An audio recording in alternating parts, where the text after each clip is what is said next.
Deserts worldwide are expanding. Causes include overfarming, overlogging, overgrazing, climate change, and drought. In response, governments are scrambling to plant trees. However, over 45% of these projects consist of a single tree species planted in densely packed rows, only to be harvested to make paper later. I'm Sebastian Lumado, and together with my friend Adnan Al-Alim, we co-founded Legacy Root. We're about restoring diverse, abundant plant communities. We do this by supporting the plants that naturally grow in damaged earth, using solid water. These potassium-based superabsorbent granules trap water in the topsoil in order to keep it hydrated. They also release water directly to the plant's roots, letting them grow up to 15% faster and survive up to 3 times longer without watering. Yet proud as we are of our technology, the main key to plant abundance is ecological succession, the natural process through which eroded soil restores itself. It begins with the very first plants to colonize damaged earth, pioneer species. In the early stage, they're mostly herbs, grasses, and mosses. But though these plants are small, they do some serious lifting. They capture nitrogen, retain water, and attract vital animals and insects, so that gradually other plants can move in to form a new forest. The only downside is that ecological succession takes decades, which is why governments prefer to plant trees in the first place. But although natural ecological succession starts slow, it is exponential growth.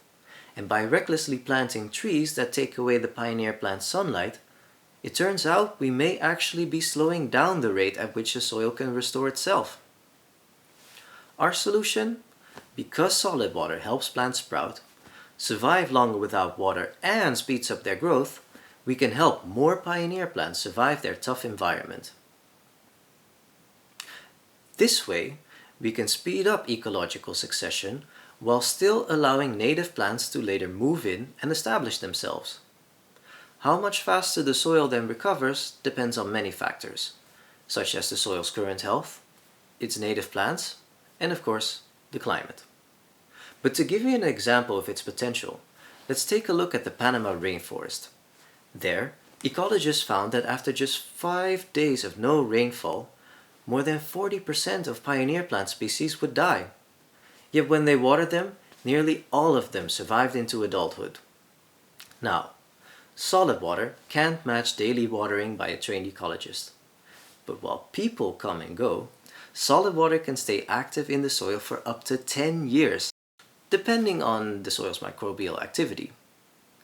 So even if solid water can only increase these plants' survival rates by just 20%, while the aggressive Panama jungle microbes break it down after just 5 years, one application of solid water could still result in up to 87% more pioneer plants growing in the area than normal.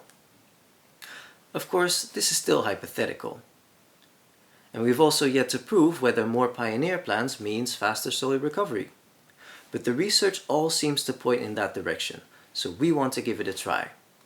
If we manage to reach €65,000, we can set up a formal experiment with the Dutch University of Wageningen. Granted, it will be a small experiment, but if successful, may well open up the opportunity for us to try more impactful projects. Should you choose to support us, you too can try solid water. Of course, it's originally meant for deserts, but it's also very useful to have for your own plants. Whether you're away from home a lot, like to grow your own food, have more plants than you have time for, or just tend to forget to water them, like me. Anyway, we hope you'll support us. Once again, we're Legacy Root, and thank you.